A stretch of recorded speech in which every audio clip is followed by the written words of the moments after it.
समृद्धी महामार्गावरती आज एका टँकरने पेट घेतलेला आहे। अपघात झाला, एक ट्रक आणि टँकरची धडक झाली आणि त्यानंतर टँकरने पेट घेतला। टँकरमध्ये जे आहे तर डिझेल किंवा पेट्रोल असण्याची शक्यता आहे, त्यामुळे या ठिकाणी मोठ्या प्रमाणात आगीने रौद्र रूप धारण केलं होतं। आणि खऱ्या अर्थाने आपण जर बघितलं तर या ठिकाणी अग्निशमन दल वेळेस पोहोचलेले आहे, त्यामुळे मोठा अनर्थ या ठिकाणी टळलेला आहे। परंतु जे टँकर मधला चालक होता ते चालकाचा होरपळून मृत्यू झाल्याची माहिती जी आहे तर या ठिकाणी प्राप्त झालेली आहे। आपण पाहू शकतो दृश्यांमध्ये की समृद्धी महामार्गावरती कोपरगाव तालुका आणि सिन्नर तालुका यांचे जे सीमेवरती हा अपघात झालेला आहे। अर्थात आपण जर बघितलं तर NH नंबर 533 जवळ हा अपघात घडलेला आहे।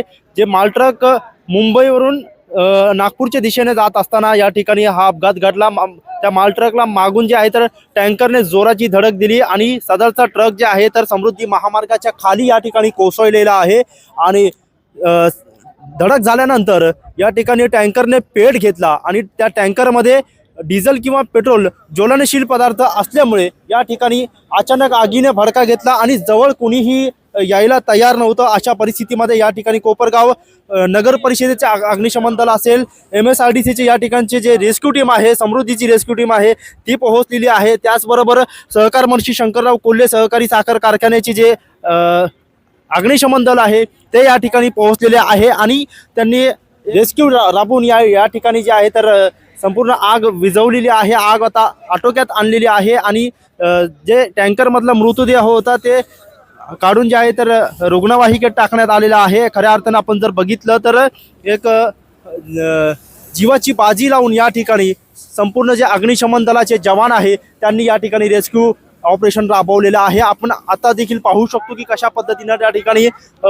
धूर जे आहे तर या टँकरमधनं निघताना आपल्याला पाहायला मिळत आहे।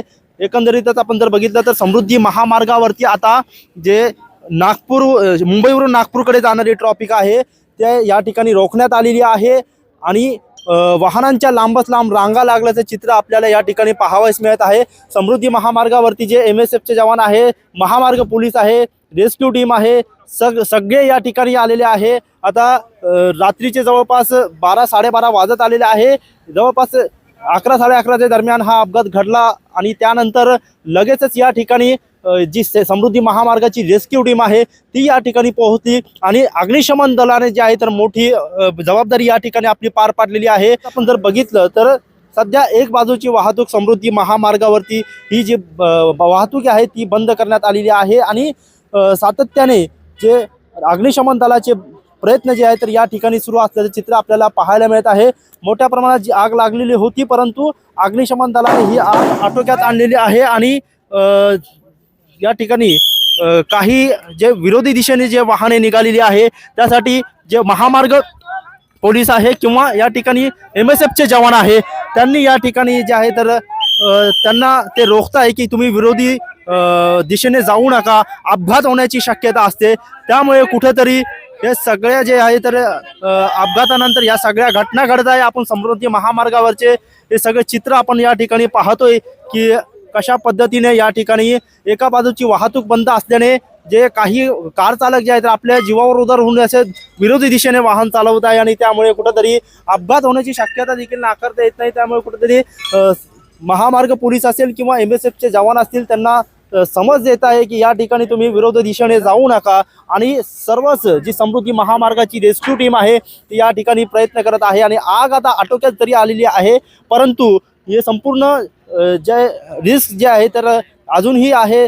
धूर या ठिकाणी निघतंय त्यामुळे अजून पाण्याचे वाहन या ठिकाणी बोलवण्यात आलेले आहे आणि संपूर्ण आग विझवल्यानंतरच अग्निशमन दल या ठिकाणी जाणार आहे। आपण खऱ्या अर्थाने जर बघितलं तर अग्निशमन दलाचे जे काही अधिकारी आहे आपण त्यांच्याशी बातचीत करण्याचा एक प्रयत्न करूया की नेमकी कशा पद्धतीने ही सगळी मोहीम त्यांनी राबवलेली आहे।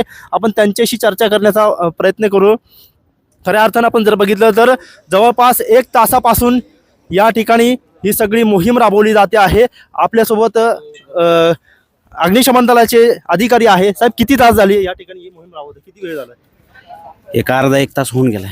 काय परिस्थिती होती आल्यानंतर? टँकरचा ऍक्सिडेंट झाला, टायर पेटलेले आहेत आणि डिझेलचं टँकर आहे त्याच्यामुळं रोड थांबवलेला आहे। अच्छा, 3 गाड्या येऊन गेल्या, 3-4 गाड्या टायर वगैरे विझवले तर टँकर कुलिंग केलेले आणि अजून पण गाड्या भरून येतात. काय रिस्क वाटत होती सर हे सगळं बघितल्यानंतर? मोठ्या प्रमाणात आग होती. डिझेलचं टँकर असल्यामुळे साहजिकच आहे घबराटीचं वातावरण होतं पूर्ण दोन्ही साईडला रोडच्या. कशा आणि पद्धतीने लेन थांबलेली आहे. कशा पद्धतीने कष्ट घेतले साहेब आपण? कॉल मिळाल्याच्या नंतर जी सिच्युएशन आहे सिच्युएशन पाहून पहिलं कुलिंग केलं.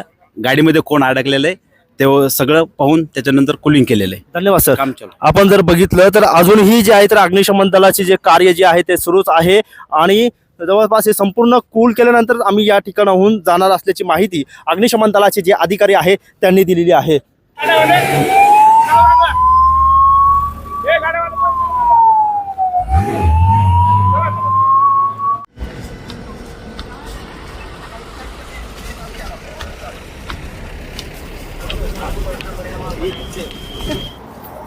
या ठिकाणी जवळपास 1 ते 1.5 तासांपासून जे आहे तर वाहतूक थांबवण्यात आली होती.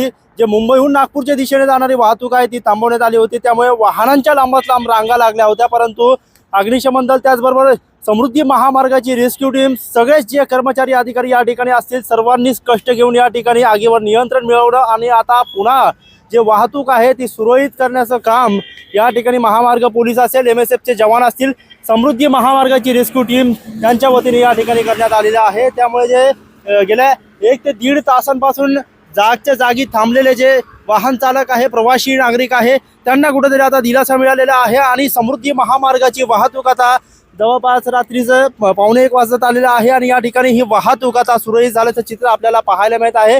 खऱ्या अर्थाने जर बघितलं तर ही जर डिझेलचा टँकर त्या ठिकाणी होता आणि डिझेलच्या टँकरने मोठ्या प्रमाणात पेट घेतला असता तर मोठा अनर्थ या ठिकाणी घडण्याची शक्यता होती. परंतु अग्निशमन दलाने वेळीच त्या आगीवरती नियंत्रण मिळवलं आणि ती आग विझवण्यात आलेली आहे आणि तर पुन्हा जे आहे तर समृद्धी महामार्गाची वाहतूक आता सुरळीत झाल्याचं चित्र आपल्याला पाहायला मिळत आहे. कॅमेरा पर्सन अनिलसह मोबिन खान, माय न्यूज, कोपरगाव.